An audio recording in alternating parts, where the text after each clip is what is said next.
Sa totoo lang, hindi ako masaya sa kama sa'yo. Hindi lang sa, hindi ka marunong magdala sa kama, maliit pa sa'yo. Oh, no! Oo, parang kaistorya. Ako ginagawa ko dahil gusto ko may makasama habang buhay.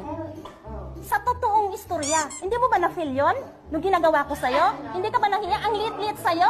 Tapos hindi ka pa marunong magdala sa kama? Tinuruan pa kita kung paano? Tapos ang gusto niya pa sa akin, maghiyaw-hiyaw? Ano ako maghiyaw? Nandyan yung mga anak niya. Malabo, hindi totoo yun, malabo. Ay, bakit malabo? Totoo. Dagdag na lang yan. Anak mong babae. Mga anak mo. Sabi, Pero sir, totoo na maliit daw. Maliit, Hindi, kasi maliit din na tao si sir. Kaya siguro maliit. Pero ikaw ma'am, kahit maliit, tinanggap mo. ay, tinanggap ko. Kasi ako, hindi ka naman lang magmahal na dahil sa doon lang sa sex ka eh. Nabanggit ni ma'am na siya ang nagturo sa inyo. Magaling ba magturo si ma'am? Sobra. Magaling siya mag.